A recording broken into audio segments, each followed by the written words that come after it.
Mesdames, Messieurs, fidèles de Bénin TV, voici votre rendez-vous d'actualité, le 20h. En voici tout de suite les titres. Dernière ligne droite pour les candidats admissibles au baccalauréat 2025 au Bénin. Ultime phase avec les épreuves sportives et facultatives. La session de remplacement a démarré aussi pour ceux qui ont raté l'écrit pour des cas de force majeure. Il a du talent, mais il est lapidaire, ainsi qualifié pour ses doigts magiques qui façonnent et taillent des pierres. Rencontre avec José Bewa dans ce journal, l'artiste qui donne de la grâce à des matériaux rustres et rugueux. Tristesse au Nigeria qui va inhumer son ancien président Muhammadu Buhari demain 15 juillet dans sa ville natale. Au Cameroun, pari présidentiel sur l'avenir. Paul Biya est candidat après 42 ans de pouvoir. La France a célébré de son côté ce 14 juillet sa fête nationale avec le défilé d'une armée prête au combat. À nouveau, bonsoir et merci de nous recevoir chez vous avec ce journal que nous démarrons avec une annonce, celle de la visite demain, mardi 15 juillet, du président sénégalais Bassirou Diomaye Faye au Bénin. Il va fouler le sol béninois. Pour une visite officielle, ce déplacement s'inscrit dans une dynamique de renforcement des relations entre Dakar et Cotonou. Plusieurs sujets sont inscrits à l'agenda. Vivement demain. Je vous le promettais en titre. Avant la rencontre politique au sommet demain entre Talon et Bassirou Diomaye Faye, nous vous proposons en attendant une rencontre avec la grâce d'un artiste aux doigts magiques. Son talent lui vaut d'être qualifié de lapidaire. Rien de péjoratif, ainsi désigné, juste parce qu'il façonne et taille des pierres. François Zinsou et Patrick Diossou nous emmènent dans l'univers atypique de José Bewa. Une scie circulaire, l'outil idéal pour réaliser facilement et rapidement des coupes et des découpes dans la pierre. Bienvenue chez un tailleur de pierre, bien accoutré, avec cloué sur le visage un masque de protection, vissé sur le crâne une casquette et plaqué du torse aux chevilles une salopette, un vêtement tout en un, conçu pour couvrir et protéger le corps. Quand j'étais sur les bancs, je regardais les livres. Je lisais sur les grands artistes internationaux et je vois les Michel Ange et les grands artistes comme ça. Je regardais leurs œuvres. Ces personnes ont été mon repère. J'ai dit, mais c'est des êtres humains et j'ai un génie en moi. Et c'est comme ça que j'ai commencé par faire mes recherches sur les pierres que nous avons. Chemin faisant, j'ai commencé par faire des découvertes pour commencer par améliorer mes réalisations. Et aujourd'hui, j'arrive à sortir quelque chose de potable dans la pierre. José a osé doser son art par l'artisanat et poser des repères sur la pierre. J'ai le thème et à base de ça, je prends la pierre adéquate. Je choisis la matière adéquate à ce que je veux faire. Et si c'est des personnages, je fais le dessin, je fais le dégrossissement, je commence par donner la forme jusqu'à ce que je vais à la finition. Du latin lapis, signifiant pierre, le mot lapidaire désigne toute personne qui façonne et taille des pierres, que ces pierres soient précieuses ou non. Des pierres taillées dans le but d'orner des objets d'art ou des pierres taillées qui sont elles-mêmes déjà des objets d'art. Et c'est là la force de la pierre. Les pierres ont déjà leur design naturellement. Ce n'est pas qu'on met de la peinture. Je n'ai jamais mis de la peinture sur des pierres. Les pierres ont déjà leur beauté. Et à force de travailler au degré de polissage, vous allez voir les designs sortent eux-mêmes. Je fais le projet jusqu'à un degré où ça commence pas à scintiller. On rencontre même des filons d'or dans les pierres. Toute pierre est donc précieuse. José Bewa, lui, est un lapidaire qui taille des pierres qu'il rend précieuses par ses mains d'artisan et ses doigts d'artiste. Le lapidaire qui ne jette pas la pierre, mais qui l'ennoblit. Allons maintenant loin du stress des villes pour un bain culturel à Kolo-Kondé. Vous ne le connaissez pas, c'est l'un des 12 arrondissements de la commune de Djougou. Là-bas, la fraternité et la culture sont en fête. Quel est le modèle de vivre ensemble des Kolo-Kondéens et Kondéennes? Suivons ici Giscard Akouvi et Abdoulaye Moumouni Yakoubou pour le dépaysement festif. L'arrondissement de Kolokondé dans la commune de Djougou célèbre la cohésion sociale à travers cette fête de la fraternité et des cultures. Cette rencontre dévoile la richesse culturelle de cette localité cosmopolite. Moment d'unité, de célébration et d'identité partagée. Cette fête n'est pas qu'un événement festif. Elle est l'incarnation vivante de notre engagement commun pour la paix, le vivre ensemble et le respect des différences. C'est notre richesse, notre diversité, une population soudée, une population dans laquelle la fraternité est cultivée et est vécue tous les jours. Aujourd'hui, nous voulons associer la culture, qui est notre base, notre racine. Des groupes de danse et de musique traditionnelle font des démonstrations. Au-delà de la célébration du vivre ensemble pacifique, les autorités expriment leur gratitude au gouvernement. À Kolokondé, le vivre ensemble est établi et consolidé. Nous qui avions quitté Djougou, nous avons vu la route. Nous sommes très sûrs qu'avec cette route, Kolokondé va connaître une mutation très positive. Vous savez, le chef de l'État, Patrice Talon, parle beaucoup de cohésion sociale. Je voudrais vraiment me réjouir parce que la mobilisation, elle est non seulement forte, elle est de plusieurs couleurs. Mais aujourd'hui, on est heureux de parcourir quelques kilomètres au moins et de voir qu'on est sur du bitume. Ce sont des engagements du président Patrice Talon qui sont en train d'être réalisés. Depuis 1960, cette voie n'a jamais été bitumée. Aujourd'hui, c'est déjà en train d'être fait. Kolokondé est très reconnaissant. Djougou est très reconnaissant pour les travaux de modernisation. La fête de la fraternité et des cultures offre enfin une aubaine de renforcement du brassage entre les communautés de Kolokondé et les autres localités de la Donga. Kolokondé, le beau tableau artistique et humain. Baccalauréat 2025. Après l'écrit, voici les épreuves ultimes. Il s'agit des épreuves sportives qui ont démarré ce lundi matin sur toute l'étendue du territoire national. À Cotonou, c'est au Collège d'enseignement général Sainte-Rita que le directeur général de l'Office du bac a donné le top. Le président des épreuves physiques et sportives de ce centre donne des détails sur le déroulement. Il s'est confié à Victorine Bondé et on cesse là savamment pour nous. Faites tout dans les règles de l'art. Le centre de CG Sainte-Rita reçoit les 1398 candidats admissibles. Sainte-Rita accueille les candidats qui ont fait les sciences techniques. Nous avons plusieurs activités physiques sportives, APS, et le tirage qui a été fait, c'est 3 activités qui ont été choisies pour cette année. Il s'agit du lancer de poids, de la gymnastique au sol et du saut en hauteur. Pour ce qui concerne l'évaluation proprement dite, en ce qui concerne le saut en hauteur, chaque candidat, tout à l'heure, aura droit à 2 essais. Au lancer de poids, les filles doivent lancer un poids de 4 kg et les hommes lanceront un poids de 5 kg. Et les candidats admissibles à l'écrit ont planché sur les épreuves facultatives. L'une de nos équipes a sillonné quelques centres de Cotonou pour le constat. Hilaire Kodjo, Mayeno Yankou. Dernière ligne droite avant la seconde délibération.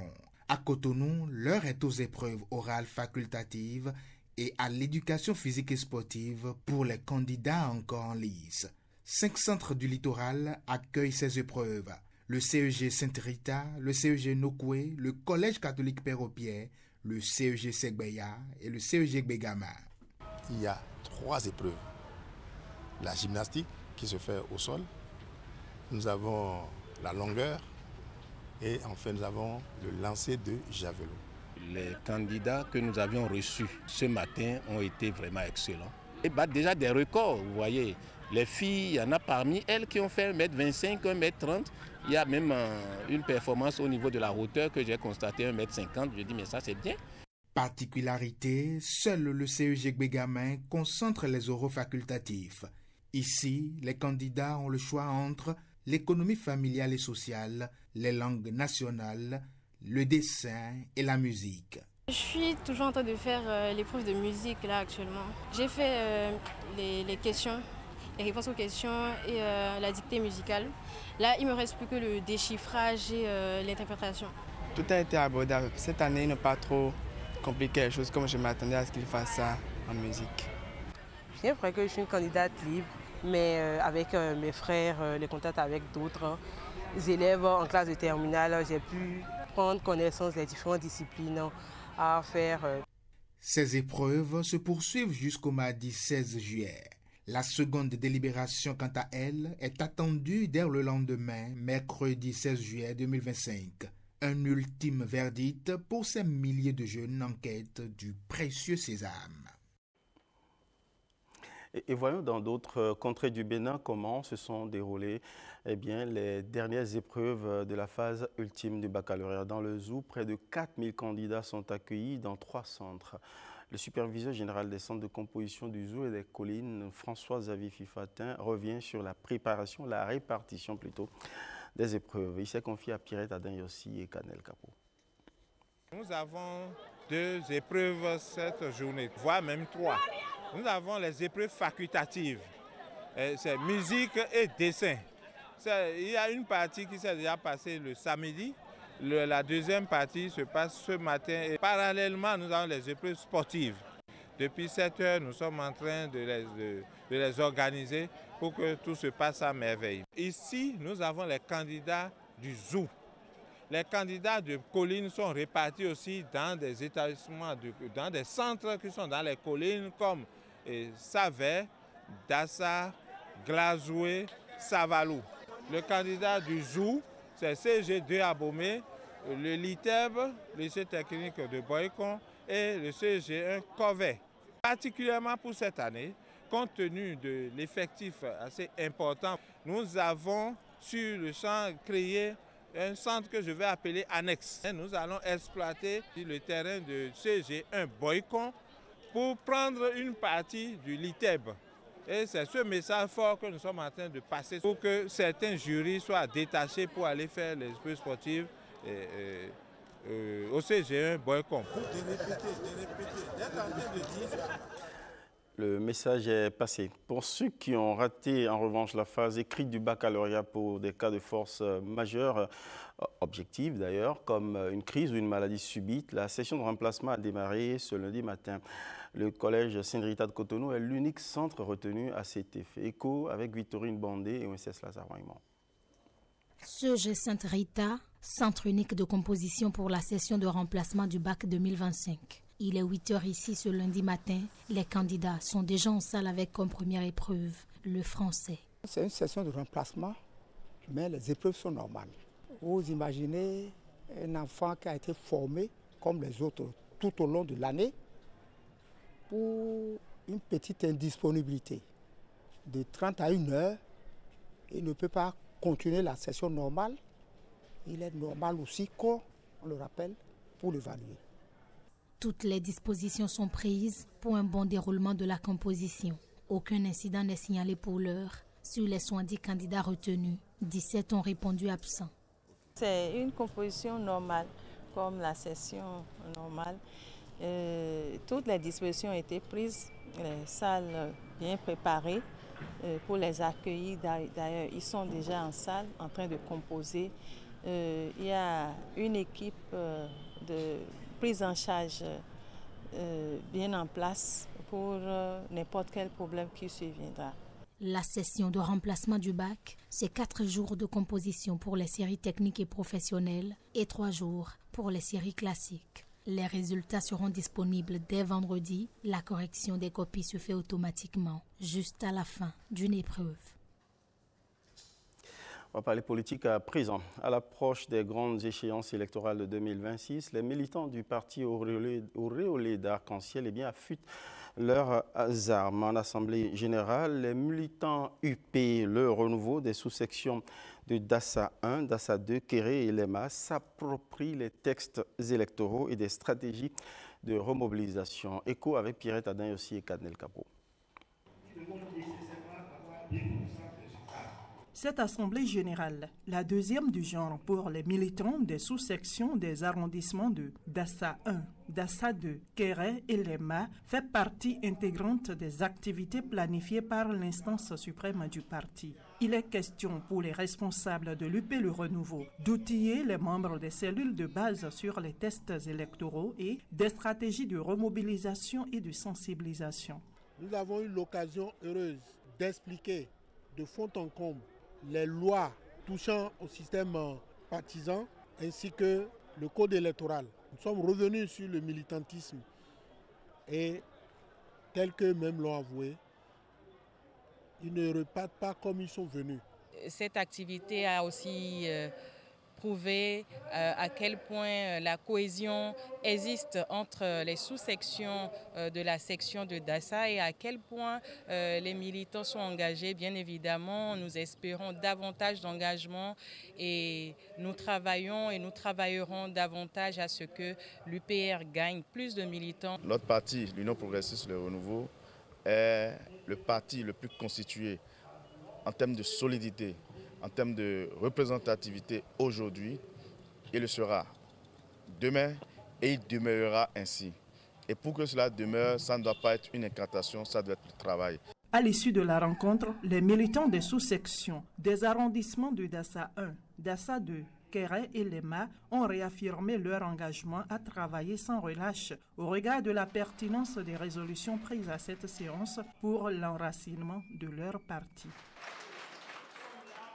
On parle santé à travers le concept de la qualité des services de santé à travers l'approche 5S Kaizen TQM. Qu'est-ce que c'est que ce concept? Eh bien, on en parle à travers des assises régionales africaines organisées pour préparer la conférence internationale de Tokyo sur le développement de l'Afrique TICAD 9. Saint-Tige Quincon et Simon Villon nous éclairent. Ils sont venus des quatre coins du continent. Experts, décideurs, professionnels de la santé, tous réunis pour un seul combat, repenser le système de santé africain et le rendre plus efficace, plus humain et plus durable. Le Bénin s'est beaucoup fait distinguer par la richesse de ses innovations, la diversité de ses idées dans la mise en œuvre de cette approche. Ce partage qui s'est concrétisé par les visites de terrain nous a permis de voir combien l'esprit d'équipe et la détermination de vos intervenants en santé améliorent quotidiennement l'environnement et la qualité des soins de santé dans votre honorable pays.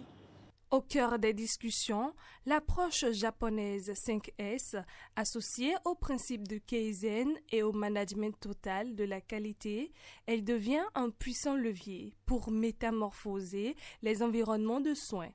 Avec un maître mot, ordre, propreté, amélioration continue et implication collective. Vous êtes allé visiter des hôpitaux à l'intérieur du pays. Les constats vous ont permis de vous instruire des leçons apprises. Au terme de vos travaux, vous avez pris des résolutions, vous avez formulé des recommandations qui aideront à renforcer les acquis de la première phase du programme régional de promotion de la diffusion, de l'amélioration de la qualité des services de santé par l'approche 5S Kaizen TQM. Un élan pour bâtir des services de santé plus sûrs, plus accessibles et entièrement centrés sur le patient. Au cœur des questions de santé, il y a aussi des problématiques démographiques. Justement, à quelques kilomètres de Djougou, la 36e journée mondiale de la population a eu lieu à Waké. Au menu, plusieurs activités dont l'Assemblée générale de la Commission nationale de la population. À quelle conclusion aboutit les réflexions sur les défis démographiques? Eh bien, réponse avec le directeur de cabinet du ministre d'État chargé du développement de la coordination de l'action gouvernementale à l'ASTER, à l'INSATA, au micro de Jean-Claude Diems.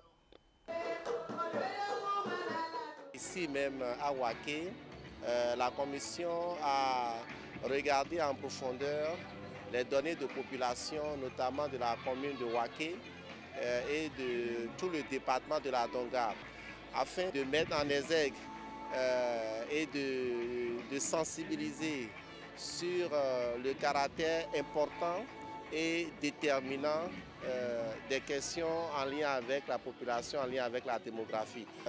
L'éducation, l'emploi de la jeunesse, de regarder le dispositif qui entoure globalement la production d'un capital humain sain, compétent et compétitif au profit de la commune de Waké. Et globalement, ce que nous retenons, c'est que des progrès importants, significatifs ont été enregistrés ici même à Waké. Les actions déjà commencées, les actions notamment de sensibilisation des populations, les décideurs au niveau local sur justement la prise en charge des questions de population. Après, les aspects qui relèvent du niveau central sont identifiés et seront discutés ultérieurement en marge du compte rendu de l'organisation de cette journée qui sera présentée au gouvernement.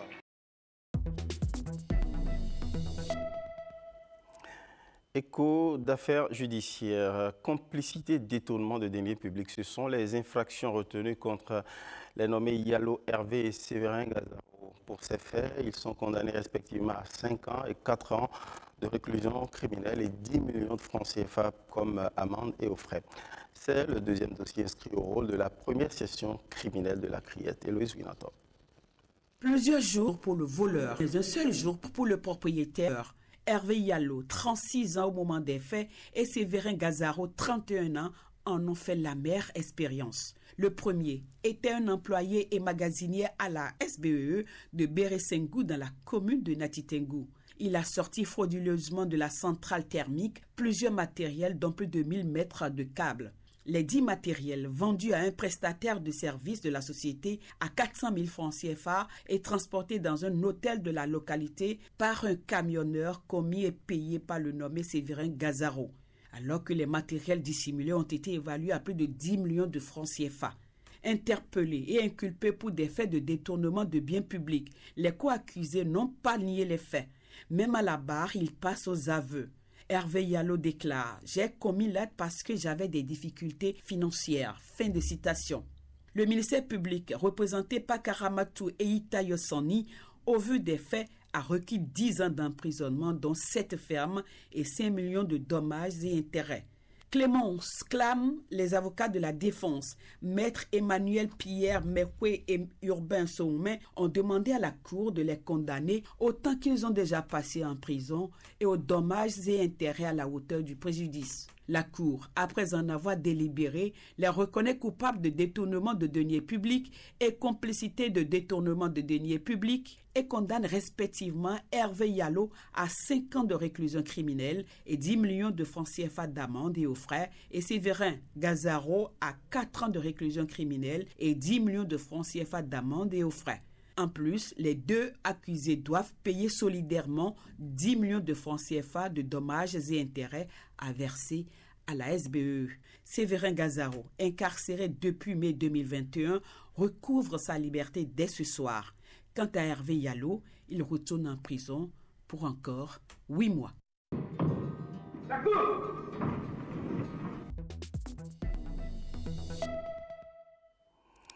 Alors à présent vers un auteur qui nous propose un itinéraire plus glorieux de vie. Devient leader coach pour impacter le monde. Eh bien, c'est la promesse d'un ouvrage sur le leadership, son auteur Raymond Zekpa, qui entend aider tous ceux qui le désirent à réaliser leur plein potentiel pour contribuer à impacter positivement leur environnement. On va sur le film du lancement de l'ouvrage avec Alexis Kenom et Arnaud Adaya. Des pages blanches d'un livre de 200 pages qui porte les empreintes de plusieurs modèles de leadership inspirants pour la bonne santé des entreprises et celle des communautés. Ce livre, c'est plus un projet éditorial. C'est un cri du cœur, une invitation à l'action, un appel à la responsabilité. Nous vivons une époque où le monde a besoin de leaders qui savent écouter, inspirer, guider, transformer. Les leaders d'aujourd'hui et de demain doivent être des sources d'inspiration pour l'accélération de la croissance économique. Deviens leader coach pour impacter le monde est une œuvre littéraire née des observations et des réflexions d'un passionné du développement. Vous le verrez tout au long de cet ouvrage que je vous recommande vivement. Il ne parle pas d'un leadership théorique ou lointain. Il utilise des mots qui nous rapprochent de nos réalités. Mais surtout, il essaie de tracer des pistes concrètes, nourries d'exemples également. Pour moi, qui ne suis qu'un littéraire de la vieille école, j'ai du mal à savoir ou à comprendre à quoi se rapporte le leadership qu'il évoque, sur lequel je ne peux rien dire. C'est une question d'honnêteté intellectuelle. Pourquoi ce livre? Parce que le pouvoir ne suffit plus. Parce que le titre ne fait plus autorité. Parce que le monde attend autre chose qu'un chef. Il attend une présence, une voix, une vision. Il attend des leaders qui impactent durablement.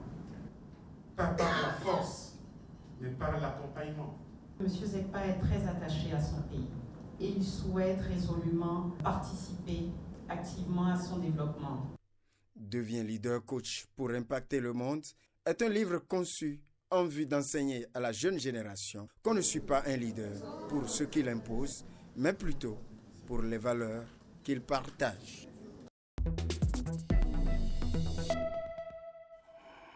Hors du Bénin, écho de cette vague de tristesse au Nigeria qui s'apprête à inhumer son ancien président Muhammadu Buhari demain 15 juillet dans sa ville natale au Cameroun. C'est le pari présidentiel sur l'avenir avec Paul Biya, à nouveau candidat après 42 ans de pouvoir. En France, eh bien, on a célébré ce 14 juillet la fête nationale avec le défilé d'une armée prête au combat. Voici les échos de l'actualité internationale. Ce lundi matin, l'atmosphère de Doha restait calme. Après l'annonce du décès de l'ancien président nigérien Muhammadu Buhari, le gouverneur de Katsina a décrété la journée fériée afin de permettre aux habitants de l'État de se recueillir. Toutefois, la plupart des commerces sont restés ouverts. Buhari a gouverné le Nigeria d'une main de fer en tant que militaire dans les années 1980 avant de se réinventer en démocrate converti et de diriger le pays le plus peuplé d'Afrique de 2015 à 2023. Il sera enterré mardi, selon les rites musulmans, dans son fief de Doha, dans le nord du pays. Le président du Cameroun déclare sa candidature à un 8e mandat après 42 ans de pouvoir. Cette annonce survient alors que le Gambia a récemment connu plusieurs défections. 2 anciens ministres ayant déjà déclaré leur candidature prévue le 12 octobre. Ma détermination à vous servir est à la mesure de l'acuité des défis auxquels nous sommes confrontés, a-t-il écrit dans un communiqué sur son compte X.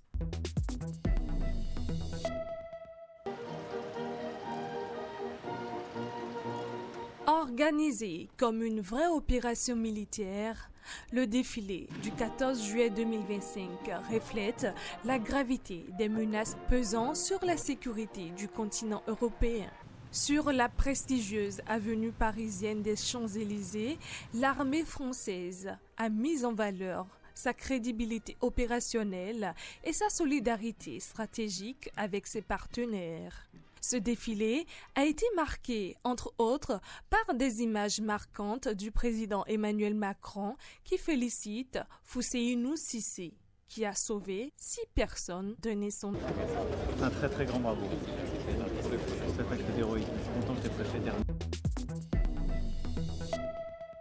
Les fortes pluies de mousson qui s'abattent sur le Pakistan depuis fin juin ont causé la mort de plus de 111 personnes, dont 53 enfants, du fait d'électrocutions et de crues subites. Le Pakistan est l'un des pays du monde les plus vulnérables aux effets des changements climatiques. Ses 255 millions d'habitants subissent les effets de ces extrêmes changements climatiques de plus en plus fréquents. Le pays redoute de nouvelles intempéries dans les jours à venir. C'est la fin de ce journal. Nous vous souhaitons une paisible soirée. Merci pour votre inépuisable fidélité. Bonsoir chez vous.